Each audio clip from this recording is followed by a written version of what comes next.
Nothing happening here.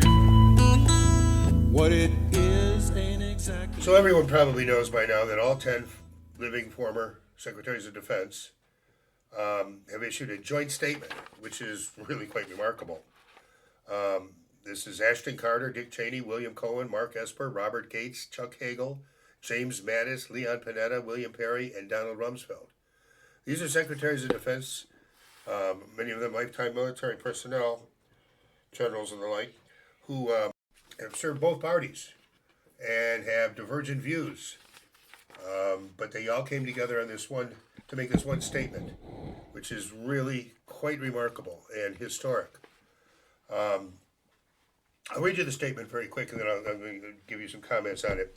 As former Secretaries of Defense, we hold a common view of the solemn obligations of the U.S. Armed Forces and the Defense Department.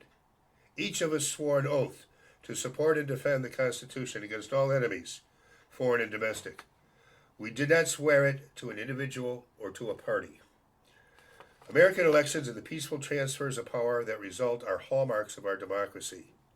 With one singular and tragic exception that cost the lives of more Americans than all our other wars combined, the United States has had an unbroken record of such transitions since 1789, including in times of partisan strife, war, epidemics, and economic depression. This year should be no exceptions. Our elections have occurred. Recounts and audits have been conducted. Appropriate challenges have been addressed by the courts. Governors have certified the results, and the Electoral College has voted. The time for questioning the results has passed.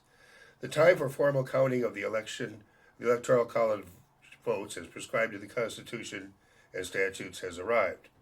As senior Defense Department leaders have noted, there is no role for the United States military in determining the outcome of a U.S. election. Efforts to involve U.S. armed forces in resolving election disputes would take us into dangerous, unlawful, and unconstitutional territory.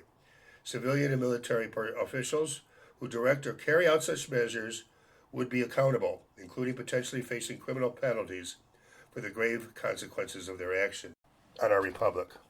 Transitions, which we have all experienced, are a crucial part of the successful transfer of power. They often occur at times of international uncertainty about U.S. national security policy and posture. They can be a moment when the nation is vulnerable to actions by adversaries seeking to take advantage of the situation. Given these factors, particularly at a time when U.S. forces are engaged in active operations around the world, it is all the more imperative that the transition at the Defense Department be carried out fully, cooperatively, and transparently. Acting Defense Secretary Christopher C. Miller and his subordinates, political appointees, officers, and civil servants are each bound by oath, law, and precedent to facilitate the entry into office of the incoming administration, and to do so wholeheartedly. They must refrain from any political actions that undermine the results of the election or hinder the success of the new team. We call upon them in the strongest terms to do as so many generations of Americans have done before them. This final action is in keeping with the highest traditions and professionalism of the U.S. Armed Forces and the history of democratic transition in our great country. First of all, how did the 10 of them get together? It's not like they probably got together for Christmas or New Year's. They had to get together with some secure communications means. I mean, they couldn't get together to put together something like this over or discuss and hammer out and at Starbucks or by on FaceTime or Google Meets or Skype or anything like that. No, they had to have a secure lines of communication. Maybe they even all got together somewhere. Why would they do this? Well, because I know these type of people, they don't just act willy-nilly. They don't act based on rumors or innuendos or newspaper report that they read or television report that they saw. And where would they be getting such intel? Well, the only place they would get intel of this nature would be from inside. I'm talking CIA, National Security, the Pentagon. And why would this intel be delivered to them? Because there are some that see there are indications from the White House of the consideration of somehow using the military to effect or sway the outcome of the election. It's already been determined, as they point out.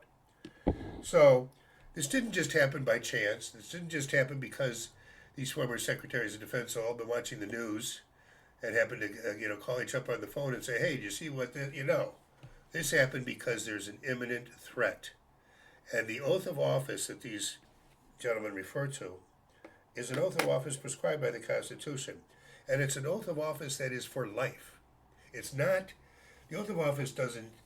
You don't take an oath to preserve, protect, and defend the Constitution so long as I'm Secretary of Defense, or so long as I'm President, or so long as I'm in the military. No, you take the oath of office to preserve, protect, and defend the Constitution, so help you God. That means for all time. The oath of office survives the term of office. It is not just for the term. The Constitution was very specific on this. The Constitution meant for the oath of office to be for the term of office, it would have said so. That's what your strict constructionists say. And even the liberal constructionists of the Constitution, no, you cannot put words in that. You cannot put, what the Constitution meant was you take this oath of office for the term of the office, or for so long as you're an active duty in the military. No, it's an oath that is taken for all time, for life. And therefore, these gentlemen felt that there was an imminent threat, and they had confirmed, collaborated intel from reliable sources that there is an imminent threat that the presidency is considering, or already undertaking plans to somehow utilize the military. And they want to be very clear that do what they can to put a stop to it before it gets underway.